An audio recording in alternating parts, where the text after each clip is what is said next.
বন্ধুরা, আজ আমি ঠাকুর শ্রীরামকৃষ্ণের কিছু অমৃত কথা পাঠ করব। যদি আপনাদের ভালো লেগে থাকে তাহলে আমার চ্যানেলটি আপনারা সাবস্ক্রাইব করে দেবেন। হৃদয় বলছে, দক্ষিণেশ্বরে কালীঘরে ঢুকলেই একটা দিব্য বেশের অনুভূতিতে গা ছমছম করত। মামা সেখানে থাকলে আরও বেশি করত।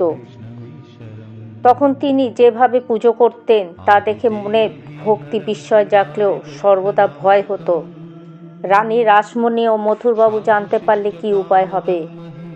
দেখতাম মামা জবা বেলপাতার অর্ঘ্য হাতে করে উহা নিজের মাথা, বুক, সর্বাঙ্গ, এমনকি পায়ে পর্যন্ত স্পর্শ করে মায়ের পাদপদ্মে অর্পণ করছেন। কোনো দিন দেখতাম ঠাকুরের হৃদয়ের মামার বুক, চোখ আরো তীম হয়ে উঠেছে, আর ওই অবস্থায় তিনি মাতালের মতো টলতে টলতে পূজা ছেড়ে সিংহাসনের ওপর উঠে দেবী চিবুক ধরে আদর, পরিহাস, গান ও আলাপ করছেন, অথবা তার হাত ধরে নাচতে আরম্ভ করছেন। একদিন তিনি অন্নভোগ নিবেদন করতে করতে হঠাৎ উঠে এক গ্রাস অন্ন ব্যঞ্জন তুলে মায়ের মুখে লাগিয়ে বলতেন, খা মা খা, বেশ করে খা। তারপরেই হয়তো বলতেন, আমি খাবো, আচ্ছা খাচ্ছি। এবং সঙ্গে সঙ্গে তিনি ওই গ্রাসটি কিছু খেয়ে আবার উহা মায়ের মুখে দিয়ে বলতেন, আমি খেয়েছি, এইবার তুই খা।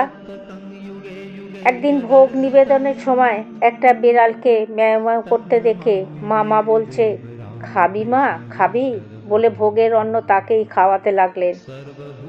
আর একদিন দেখি মা কালীকে শয়ন দিয়ে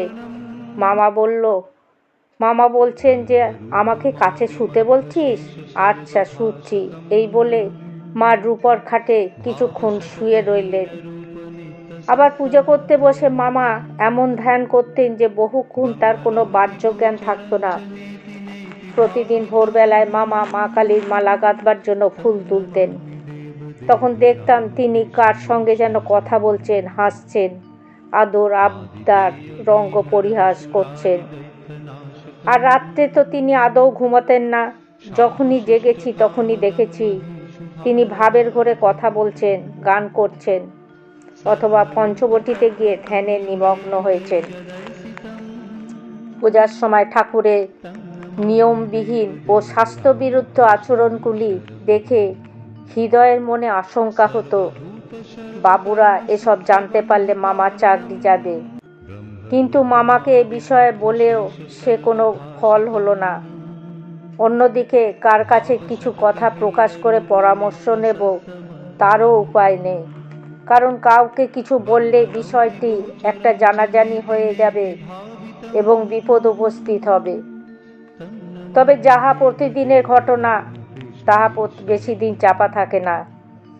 ক্রমে দেবালয়ের কর্মচারীগণ সমস্ত ব্যাপার স্বচক্ষে দেখে মায়ের পূজা ও ভোগ রাগাদি কিছু হচ্ছে না দেখে সাব্যস্ত করলেন। জানবাজারে মথুরবাবুর নিকট একটি রিপোর্ট পেশ করলেন। উত্তরে মথুরবাবু লিখলেন, তিনি শীঘ্রই এ বিষয় নিজে এসে যাহা হয় করবেন। তার আগে কেহ যেন শ্রীরামকৃষ্ণের পূজাকার্যে বাধা না দেন। তারপর কাউকে কিছু না জানিয়ে মথুরবাবু হঠাৎ একদিন কালী মন্দিরে এসে ঠাকুরের কার্যকলাপ দেখতে লাগলেন। ভাবে বিভোর ঠাকুর তাহা টের পেলেন না। মথুরবাবু ইয়া বুঝতে পারলেন। পরে মার নিকটে তাহা বালকের ন্যায় আবদার, অনুরোধ প্রভৃতি লক্ষ্য করে উহার হেতু যে ঐকান্তিক প্রেম ভক্তি তাহাও মথুরবাবু বুঝতে পারলেন, এবং ঠাকুর কখনো অশ্রু ফেলছেন, কখনো আনন্দে উল্লাসিত হচ্ছেন, কখনো বা জ্বরের ন্যায় সংজ্ঞা শূন্য হচ্ছেন দেখে তিনি বিস্মিত, মুগ্ধ ও আনন্দিত চিত্তে অনুভব করতে লাগলেন, শ্রীমন্দির দেবীর প্রকাশে জমজম করছে। মথুরবাবুর বিশ্বাস হলো ঠাকুর জগৎমাতার কৃপালাভে ধন্য হয়েছে। তারপর তিনি সজল নয়নে দেবীকে ও তাহার অপূর্ব পূজককে দূর থেকে বারবার প্রণাম করে বলতে লাগলেন, এতদিন পরে দেবী প্রতিষ্ঠা সার্থক হলো, জগৎমাতা সত্য সত্যই এখানে আবির্ভূত হয়েছেন। সেদিন তিনি কোনো কর্মচারীকে কিছু না বলে বেরিয়ে গেলেন, বাড়িতে চলে গেলেন। এবং পরদিন প্রধান কর্মচারীকে লিখলেন, পূজক যেভাবেই পূজা করুন না কেন তাহাকে যেন বাধা দেবেন না। হৃদয় মনে করেছিল মামা বায়ু রোগগ্রস্ত হয়েছে, আর মন্দিরের কর্মচারীগণ সাব্যস্ত করেছিল যে তিনি হয় পাগল হয়েছেন, না হয় তাহার উপর কোনো উপদেবতার আবেশ হয়েছে। কিন্তু শুধু ভক্তিমান ও বুদ্ধিমান মথুরবাবুই একমাত্র বুঝতে পেরেছিলেন ঠাকুরকে। তিনি সহজেই বুঝতে পেরেছিলেন যে রামকৃষ্ণের ওই আচরণ সকল অতি উচ্চ আধ্যাত্মিক অবস্থা হতে প্রসূত হয়েছে।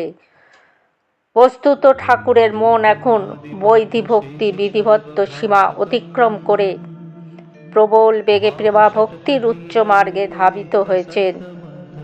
ফলে তাহার পক্ষে এখন পূর্বপালিত বিধিনিষেধ মেনে চলা ছিল অসম্ভব ও অর্থহীন। বন্ধুরা, আজ আমি পাঠ এখানেই শেষ করলাম। জয় ঠাকুর, জয় মা।